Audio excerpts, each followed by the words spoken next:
जय हिंद प्यारे साथियों, कंपटीशन वॉर के YouTube चैनल में आपका स्वागत है। मेरा नाम है संदीप, उपस्थित हूं आपके लिए लेकर एक नई वीडियो। दोस्तों, केंद्रीय गृह एवं सहकारिता मंत्री ने देश में दुग्ध उत्पादन को बढ़ावा देने के लिए श्वेत क्रांति 2.0 कार्यक्रम का प्रारंभ किया है।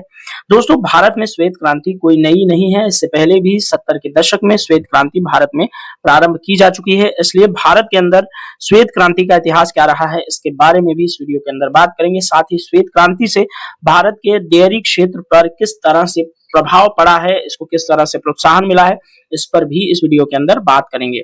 यदि आप चैनल पर नए हैं तो सबसे पहले आप चैनल को सब्सक्राइब करके बेल आइकन को हिट कर दीजिए, ताकि आने वाले जो वीडियोस हैं उनके नोटिफिकेशंस आपको टाइम टू टाइम मिलते रहें। साथ ही वीडियो के डिस्क्रिप्शन को चेक करना मत भूलिएगा। दोस्तों, वीडियो के डिस्क्रिप्शन के अंदर हमने कंपटीशन वॉर के ऑफिशियल टेलीग्राम चैनल का लिंक प्रोवाइड करा गया है, जहां पर आपके लिए डेली बेसिस पर द हिंदू और इंडियन एक्सप्रेस, दैनिक जागरण का राष्ट्रीय संस्करण और जनसत्ता जैसे 4 न्यूज़पेपर डेली शेयर किए जाते हैं। साथ ही वीडियो के संबंध में चैनल से रिलेटेड जो भी कुछ न्यूज होती हैं वो भी टेलीग्राम चैनल पर प्रोवाइड कराई जाती हैं, और टेलीग्राम ग्रुप पर बहुत सारे लोग जुड़े हुए हैं। आप भी चाहें तो जुड़ सकते हैं, लिंक डिस्क्रिप्शन में दिया हुआ है। दोस्तों, श्वेत क्रांति के जनक भारत में कौन है, ये सवाल मैं आपसे पूछूंगा और इसी वीडियो के अंदर आपको ये जवाब भी मिलने वाला है। तो इसलिए वीडियो को ध्यानपूर्वक पूरा देखिएगा। वीडियो कहां पर आपके लिए उपयोगी होगा, तो यदि आप यूपीएससी की तैयारी करते हैं तो जीएस के मेंस के जीएस पेपर 3 के अंदर आपको आर्थिक सेक्शन के अंदर ये सवाल पूछा जाएगा, और पीसीएस की तैयारी करते हैं तो पीसीएस में भी सेम जीएस पेपर 3 के अंदर आपसे इकोनॉमी सेक्शन के अंदर ये सवाल जो है पूछा जा सकता है, ये विषय। ठीक है, तो श्वेत क्रांति के बारे में पूरी डिटेल में बातचीत करेंगे, और आपको यहाँ पर इतना कंटेंट जरूर प्रोवाइड करा देंगे। श्वेत क्रांति के बारे में आप 200, 250, 300 शब्दों तक लिखने में आराम से सक्षम होंगे। तो इसलिए वीडियो बहुत इंपॉर्टेंट है, अच्छे से देखिएगा, स्किप मत करिएगा। तो चलिए आइए वीडियो को शुरू करते हैं। दोस्तों, हम अपनी बातचीत की शुरुआत न्यूज़पेपर की एक कटिंग के माध्यम से करेंगे। यह दैनिक जागरण के राष्ट्रीय संस्करण न्यूज़पेपर की कटिंग है। स्क्रीन पर आपको बड़े अक्षरों में लिखा हुआ दिख रहा है कि डेयरी क्षेत्र को बड़ा प्रोत्साहन, श्वेत क्रांति 2.0 की शुरुआत। अमित शाह ने किया सहकारिता मंत्रालय के 100 दिनों की पहलों की श्रृंखला का उद्घाटन। कहा 5 वर्षों में 1000 लाख किलो दूध की होने लगेगी खरीद। ठीक है, ये हमारे जो है केंद्रीय गृह एवं सहकारिता मंत्री श्री अमित शाह जी हैं। बगल में राजीव रंजन और ललन सिंह जी हैं, जो कि देश के केंद्रीय मत्स्य पालन, पशुपालन एवं डेयरी एवं पंचायती राज मंत्री हैं, और इन दोनों की उपस्थिति में कार्यक्रम के दौरान जो है श्वेत क्रांति 2.0 की शुरुआत की गई। अब न्यूज़पेपर की कटिंग के अंदर जो है श्वेत क्रांति 2.0 के बारे में कुछ जो हाइलाइटेड पॉइंट्स हैं उसको देख लेते हैं। तो यहाँ पर देखिए, भारत के दुग्ध सहकारी क्षेत्र में व्यापक बदलाव की पहल करते हुए केंद्रीय गृह एवं सहकारिता मंत्री अमित शाह ने गुरुवार को श्वेत क्रांति 2.0 की शुरुआत की। दोस्तों, इस क्रांति को श्री शाह जी ने महिला किसानों को सशक्त बनाने और रोजगार के अवसर पैदा करने के उद्देश्य से एक बड़ी पहल बताया है। नई दिल्ली में एक सम्मेलन के दौरान जो है इन्होंने इस कार्यक्रम का उद्घाटन किया, और इस उद्घाटन के अंदर 4 क्षेत्रों पर इन्होंने प्रमुख रूप से ध्यान केंद्रित किया। ये 4 क्षेत्र कौन कौन से हैं, यानी कि जो श्वेत क्रांति 2.0 की बात की जा रही है तो उसमें किन 4 क्षेत्रों पर फोकस किया जाएगा। तो पहला है, एक तो महिला किसानों को सशक्त बनाएगा ये। दूसरा, दुग्ध उत्पादन को बढ़ावा देगा। तीसरा, डेयरी क्षेत्र के बुनियादी ढांचे को मजबूत करेगा। एवं चौथा है, दुग्ध निर्यात को भी प्रोत्साहित करना इसके अंदर शामिल किया गया है। साथ ही दोस्तों, इन्होंने 2 लाख नए पैक्स क्या होते हैं, प्राथमिक कृषि शाख समितियां होती हैं, और साथ ही 2 लाख नए पैक्स के साथ डेयरी एवं मत्स्य सहकारी समितियों के गठन और उनके सुदृढ़ीकरण की मानक संचालन प्रक्रिया के साथ ही सहकारी समितियों के बीच सहयोग से जुड़ी मार्गदर्शिका भी प्रदर्शित किया। सम्मेलन को संबोधित करते हुए शाह जी ने कहा कि डेयरी सहकारी समितियां अगले 5 वर्षों के भीतर प्रतिदिन कितना दूध खरीदने लगेंगी, ये आंकड़ा यहाँ पर दिया हुआ है। इसमें क्या होगा, किसानों और गो पालकों की आजीविका में उल्लेखनीय वृद्धि होगी। इससे सहकारी क्षेत्र का भी विस्तार होगा। प्रत्येक पैक्स को 40,000 रुपए देगा एनडीडीबी।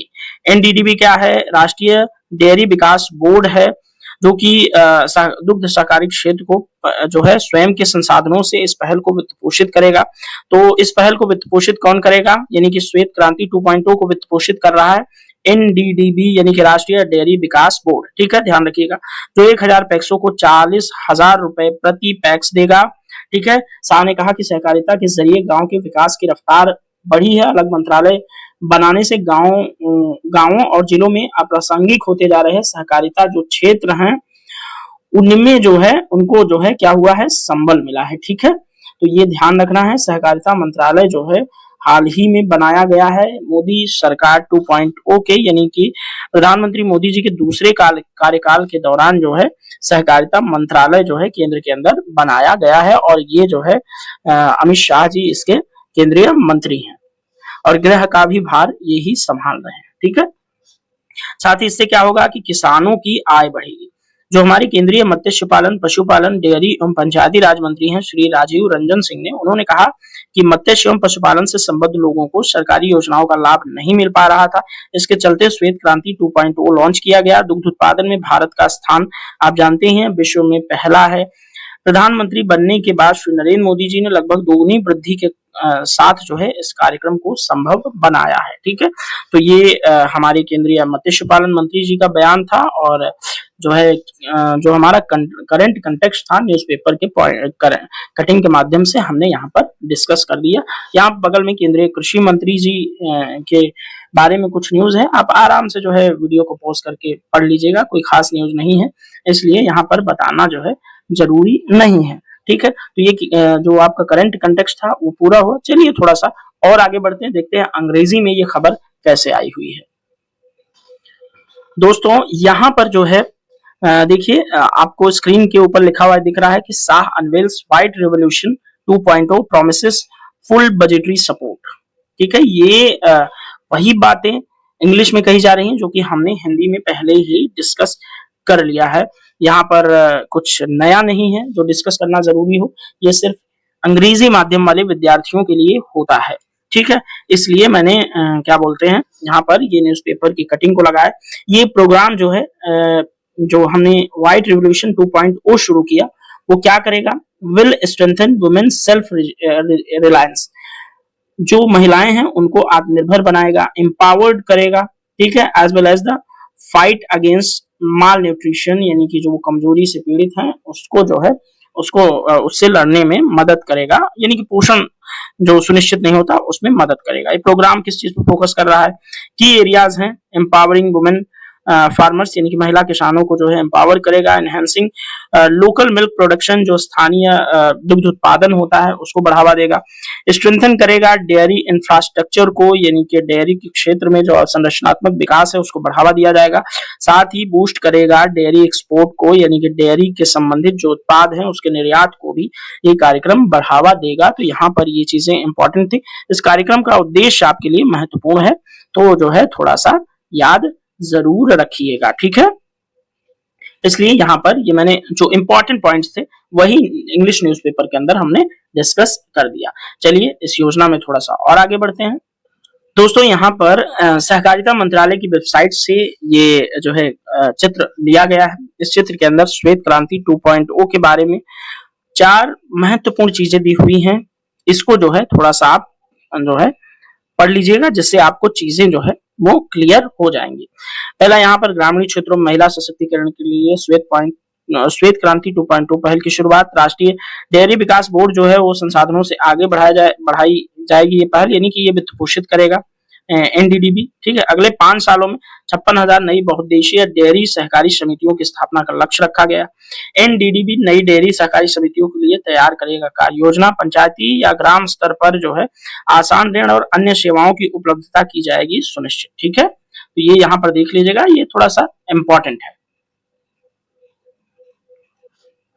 दोस्तों यहाँ पर भारत में हरित श्वेत क्रांति के जनक जो डॉक्टर वर्गीज कुरियन जी हैं उनके बारे में कुछ चीजें यहाँ पर प्रोवाइड कराई गई हैं, वो आप जो है पर्सनल चीजें हैं आप पढ़ लीजिएगा। वर्गीज कुरियन जी का जन्म 1921 में 26 नवंबर को किया गया था। ठीक है, यहाँ पर देखिए दूध की नदियां बहाने वाला वर्गीज कुरियन जी। ठीक है, दिलचस्प बात यह है कि ये शख्स देश में दुग्ध क्रांति लाया, वो दूध ही नहीं पीता था, तो इनके बारे में थोड़ा सा चीजें हैं। ऑपरेशन फ्लड के नाम से श्वेत क्रांति 2.1 चलाई गई थी भारत में दुग्ध की कमी को जो है दूर करने के लिए। ठीक है, और ये कोऑपरेटिव आंदोलन का आधार रहे, लाखों लोगों को उन्होंने गरीबी से बाहर निकाला, यानी कि वर्गीज कुरियन जी के बारे में बात चल रही है। गुजरात के पशुपालकों के साथ इन्होंने मिलकर अमूल ब्रांड बनाया, उसे आसमान तक पहुंचाया। अमूल ब्रांड को आप सभी जानते हैं, अमूल दूध आप सभी पिए होंगे कहीं न कहीं। आणत जो कि गुजरात में, वहाँ पे पुराने गैराज में ये रह रहे हैं, क्योंकि कोई भी बीफ खाने वाले कुंवारे युवक को अपने यहाँ पेइंग गेस्ट रखने को तैयार नहीं था। ये पुरानी बातें हैं, उनके समय की बातें हैं कि उन्होंने किस तरह से कठिनाई का सामना वहाँ पर किया था। दोस्तों यहाँ पर आपको भारत में श्वेत क्रांति या दुग्ध क्रांति का इतिहास आपको अच्छे से पता चलेगा। साथ ही ऑपरेशन जो फ्लड है या श्वेत क्रांति 2.0 है, उसके बारे में भी यहाँ पर बताया जाएगा कि उससे जुड़े हुए क्या लाभ हो सकते हैं। तो यहाँ पर देखिएगा, श्वेत क्रांति या दुग्ध क्रांति भारत में दुग्ध उत्पादन की सबसे बड़ी महत्वपूर्ण क्रांतियों में से एक है। इसका उद्देश्य क्या है? दुग्ध उत्पादन में आत्मनिर्भरता प्राप्त करना, डेयरी उत्पादों को सस्ती दरों पर उपलब्ध कराना था। ऑपरेशन फ्लड 1970 में चलाया गया। राष्ट्रीय डेयरी विकास बोर्ड यानी कि एनडीडीबी ने इस क्रांति की शुरुआत की थी। इसका उद्देश्य भारत के ग्रामीण क्षेत्रों में दुग्ध उत्पादन को बढ़ावा देना था और उत्पादकों को बेहतर आय सुनिश्चित करना था। ठीक है, यह कार्यक्रम जो ऑपरेशन फ्लड चलाया गया था 1970 में, वो विश्व खाद्य कार्यक्रम यानी कि WFP द्वारा की गई और यूरोपीय दुग्ध सामग्री की मदद से शुरू किया गया था। तो इसमें WFP और यूरोपीय दुग्ध सामग्री ने भी योगदान किया था। ऑपरेशन फ्लड को कितने चरणों में चलाया गया? तो 3। पहला चरण का 1970 से 1980 यानी कि 10 वर्ष। इसमें महानगरों में जैसे दिल्ली, मुंबई, कोलकाता और चेन्नई में दुग्ध आपूर्ति को जो है बढ़ावा दिया गया। ठीक है, तो ये पहला चरण है ऑपरेशन फ्लड का 1970 से 1980 तक, याद रखिएगा। पर आप दुग्ध उत्पादन के लिए चलाया गया ऑपरेशन फ्लड के द्वितीय चरण को देखेंगे तो 1981 से 1985 के बीच चला, जहां दुग्ध उत्पादन का दायरा जो है 136 शहरों तक बढ़ाया गया देश के। और तीसरा चरण इसका 1985 से 1996 तक चला। 11 वर्षों तक इस चरण में दुग्ध उत्पादन की गुणवत्ता में सुधार किया गया और ग्रामीण डेयरी सहकारी समितियों का भी विस्तार किया गया। दोस्तों, श्वेत क्रांति की प्रेरणा कहां से ली गई? तो गुजरात के आनंद जिले से ली गई थी, जहां पर अमूल डेयरी ने सहकारी मॉडल के तहत किसानों को संगठित किया था। अमूल मॉडल के तहत किसानों को दूध का सही मूल्य मिला और उन्हें बाजार तक सीधा पहुंचने का मौका भी मिला। ठीक है, तो आई होप आपको श्वेत क्रांति या ऑपरेशन फ्लड के तहत किस तरह से देश में दुग्ध उत्पादन को बढ़ा करके जो है दूध का वितरण सही से सभी तक सुनिश्चित किया गया। आप सब जानते हैं कि दूध को संपूर्ण आहार के रूप में जाना जाता है।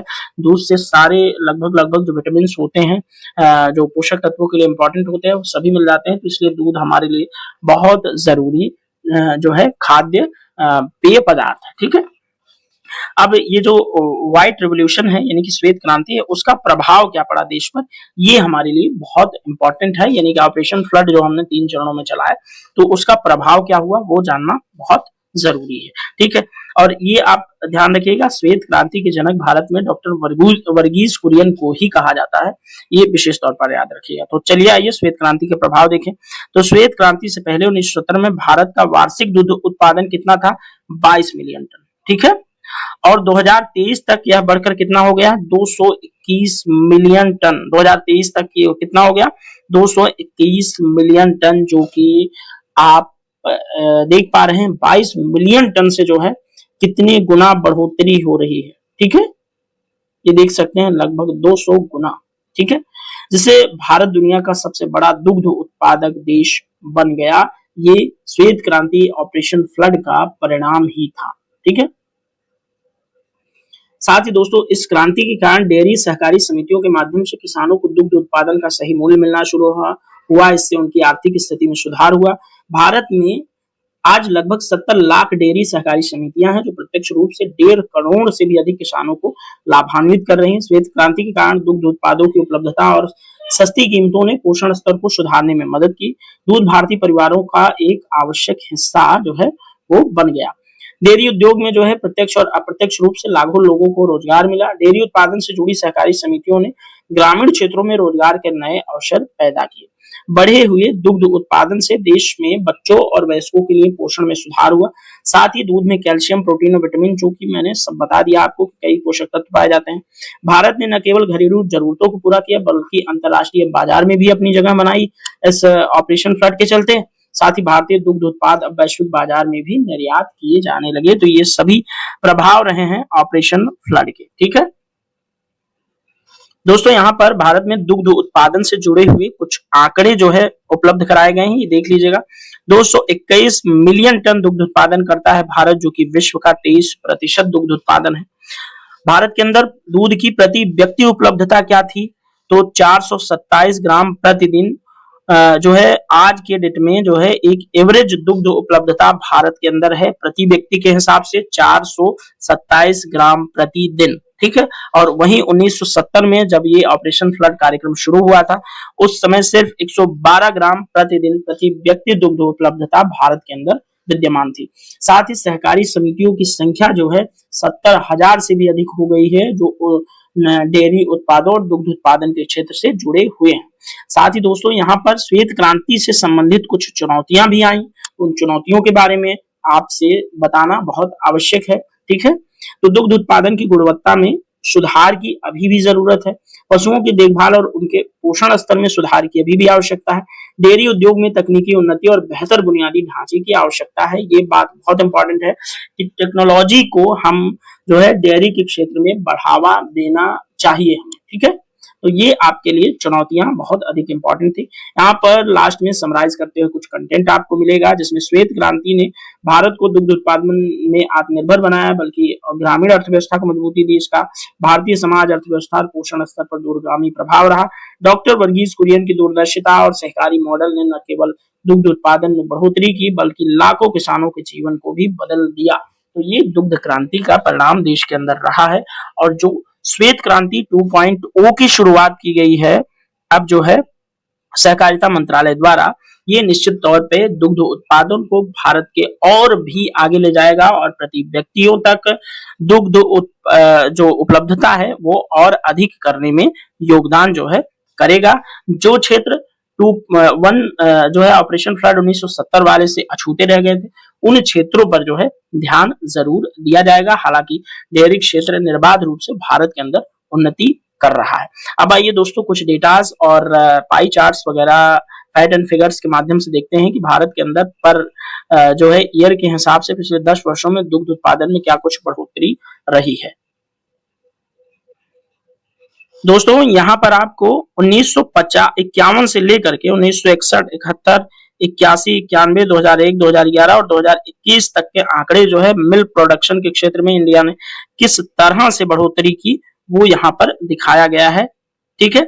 अभी हमारे पास 221 मिलियन टन दुग्ध उत्पादन जो है होता है भारत के अंदर। ये 2021 का आंकड़ा है, हम 2023 की बात कर रहे हैं। हम 2023 रिसेंट ईयर है तो उसको मान के चलेंगे, और हालांकि हम 2024 के भी अब लास्ट में ही चल रहे हैं, तो ये आंकड़ा निश्चित तौर पर और बढ़ गया होगा। 10 साल में 8.4 करोड़ टन दूध जो है बढ़ा है। 2014-15 से लेकर के 2022-23 तक की बात करें तो 230.6 करोड़ टन दुग्ध जो है उत्पादन जो है भारत के अंदर हो रहा है। 230 हो चुका है, 221 की बात आप नहीं कीजिए, ठीक है, यानी कि लास्ट में और बढ़ गया है, ठीक है।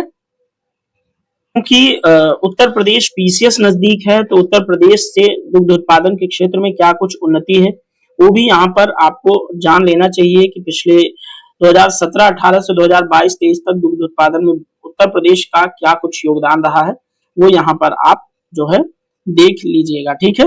ये एनडीडीबी के राष्ट्रीय डेयरी विकास बोर्ड के ही आंकड़े प्रोवाइड कराए गए हैं, मिलियन टन में है, तो 36.11 मिलियन टन दुग्ध उत्पादन जो है उत्तर प्रदेश के अंदर होता है।